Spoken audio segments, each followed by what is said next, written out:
As the former chairman of Sampo Group and the former chairman of Nordea Bank, Mr. Wahlroos has been a key figure in shaping the economic landscape of the region.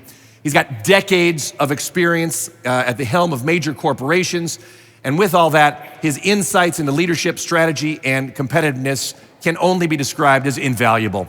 We wanted to invite him to speak here, not just because of his valuable understanding of economic trends, but also because of his bold, dare I say, controversial views on business and leadership. And by the way, these are views which are perfect fit for our theme of courageous leadership. So first, let me just take a look at that poll, the poll figures one more time. I want to see what he's dealing with.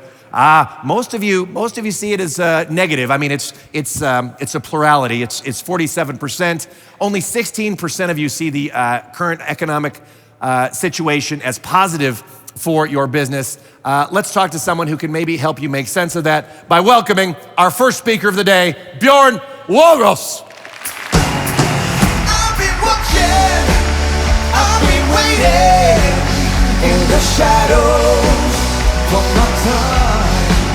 I've been searching, I've been living for tomorrows all my life.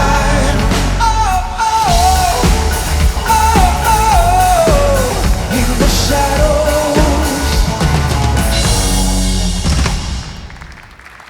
Oh my God.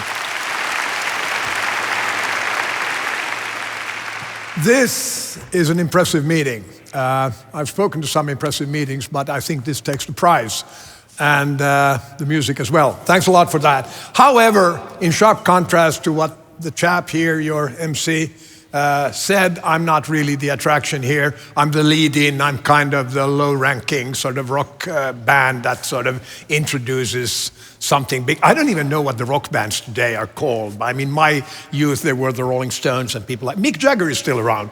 Anyway, for about 6 decades, the European Union has given us peace, prosperity, growth, and it's been a wonderful story to go with. The real person we're going to talk with here today is Mario Draghi, one of the latter-day designers of that story. And before I sort of open up with Mario, who incidentally is an old friend, I want to lay the land of this because competitiveness is under challenge. And that is why Mario has been running a group, basically writing a new agenda for this, which was published only a little more than a week ago. And that's largely what we're going to talk about.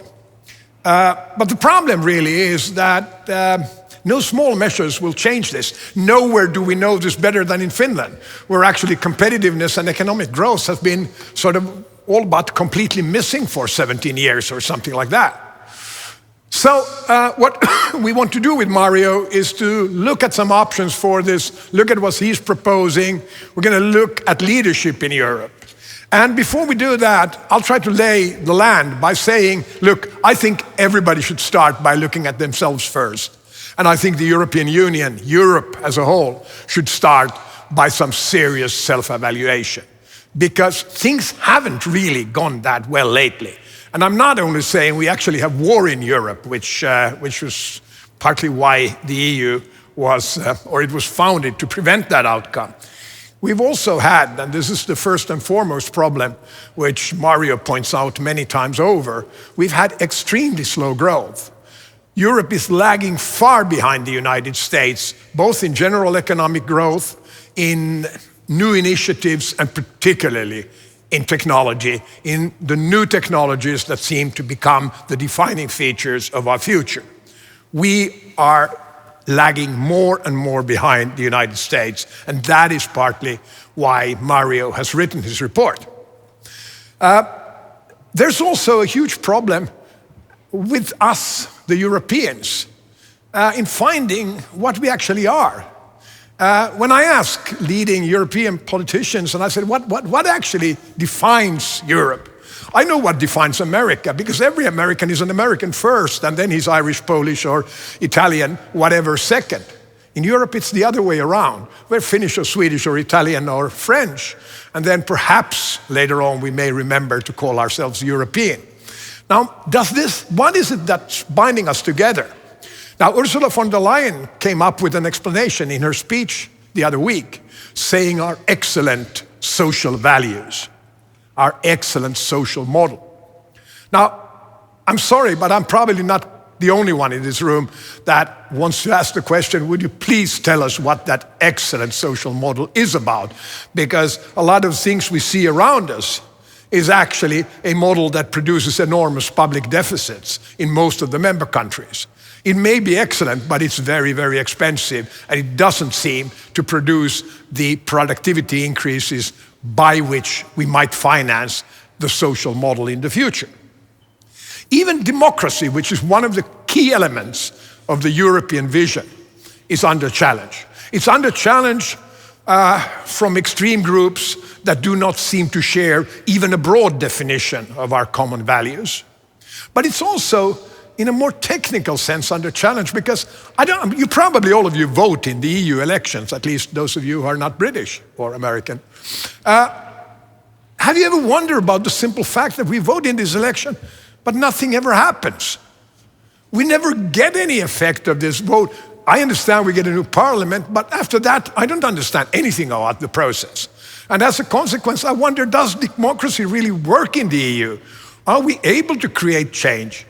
Are we able to create change by anything except waiting for a moment when one or two of the groups who do not share our European values get so big that change, and probably the kind of change we don't want, will sort of enact itself? So I'm worried about that.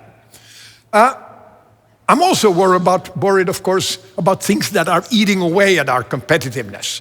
Bureaucracy is the most obvious thing. Nitty-gritty regulation.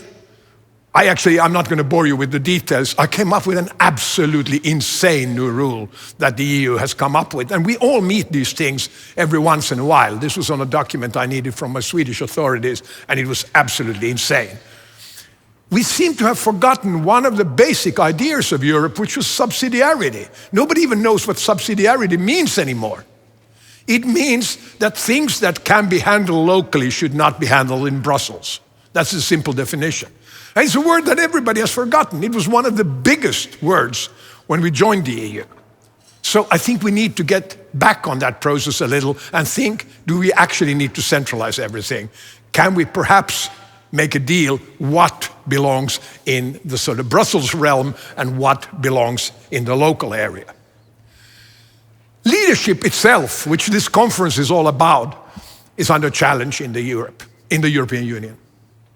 I don't know, this is where I easily get to insulting somebody, and of course, I've done that before, so it's not, but I find that not everybody in the audience is always sort of love the thing that I'm insulting people. But let's be honest, the European Union doesn't attract the most powerful politicians, the most visionary individuals in Europe. It doesn't. No, don't applause. This is good. I'm going to end up on the cover of Daily Mail, not the Financial Times, if you give me an applause for that. It's just a simple fact. When we vote people into European Parliament, quite a few of the candidates are actually individuals who their sort of national parties want to get rid of. And others are previous prime ministers who we all want to get rid of. So, again, I think,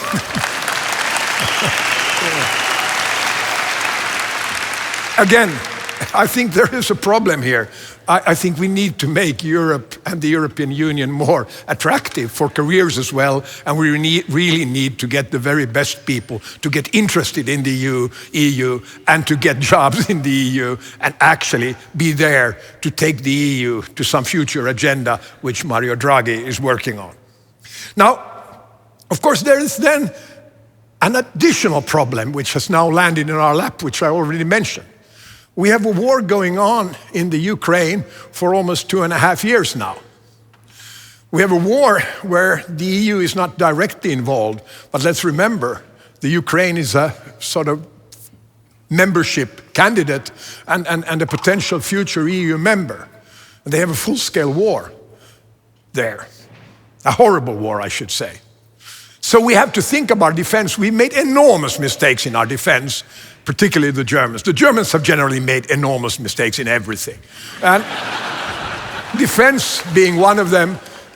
Fortunately, Finland is the beneficiary because Finland, I don't know if you know this, we bought most of the Leopard 2A4 and 2A6 tanks from Germany when the Germans decided they will never be needed again. So defense is a problem. If you looked at departing Secretary General Stoltenberg's departure speech from NATO, he warned against doubling effort, having EU doing one thing and NATO doing the same thing all over again. Now with the expansion of NATO with 2 new membership states, this is more important than ever, since virtually all EU members are now members of NATO. So let's figure this out and make it run, because we do need a sort of reasonably sort of affordable defense which actually works. Finally, we have the major screw-up of Germany, energy, which is something which Mario talks a lot about in his report, but which has received very, very little attention in media. We don't really want to mention this, but the whole Central European energy strategy, I should say, German-speaking area, Europe, the energy strategy, went down the drain with the Ukraine war. We will have to, and particularly the Germans, will have to redevise the Energiewende to become something completely different from what it was. We will need to build a lot of new power. Nuclear will play a major role in this, and this is a huge challenge. So all of these challenges, can we still believe that EU will make it? I don't know. That's why Mario's coming on the stage with me, in order to sort of give us a glimmer of hope. I'm not sure if it's big enough, but that's up to Mario, really, not to me to say. Now, let me finish by quoting Mario's speech when he presented his report.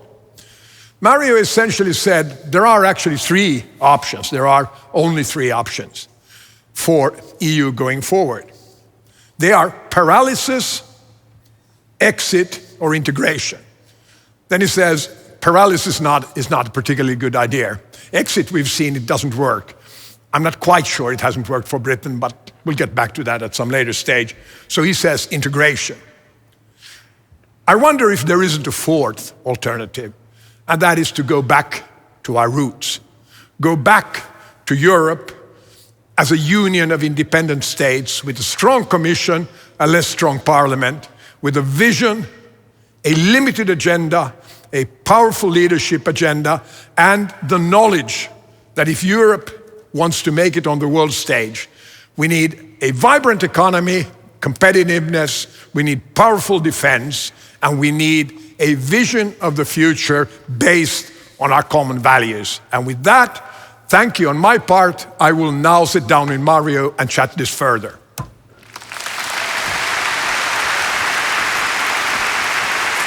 Björn Wahlroos, before we bring Mario out, I'm saying Mario like we're old friends. I just want to ask you a few questions. Okay. First of all, you're not just the warm-up act, so knock it off, all right? If the Rolling Stones open for the Beatles, they're still the Rolling Stones. Okay, thanks. Right? Right? So, the last time you were on this stage, and that was in 2015, you had a great conversation with one of the most prominent leaders of a central bank in history. That was Dr. Ben Bernanke, who led the Fed for what seemed like the entire 2000s. So now I'm wondering, so that was a great conversation, but now we're all psyched about this current one. And I wonder, and you said a few things already, but if there were just like 2 or 3 things that you would say about the exceptional career about our next speaker, what would you highlight? Well, of course, everyone knows Mario's been the president-governor of the European Central Bank, and he was the one who said, we'll do everything it takes and whatever. Without doubt, his tenure was a great one, because he was the one that broke down resistance against low interest rates and sort of went for a more expansive monetary policy, which perhaps should have been instituted earlier on, but he was the guy. Yeah. Then, of course, he's been Prime Minister of Italy, and that's a job nobody wants. No. So, in that sense, of course, more power to him. Now, the one thing that not that many people know is that actually we have, unfortunately, already a past, but still a common friend, which is Mario and I know each other quite well. He actually did his graduate work together with Pentti Kouri, a Finn, whom of course was a good friend of mine. And that's why we came together originally. So that's the third thing. Now, you're old friends, but you're going to still hold his feet to the fire a little bit, right? Well, we'll see. I mean, he's Italian, so he's a sneaky guy, so I'm sure he'll hold his own. It's probably best I don't say anything about that except, okay.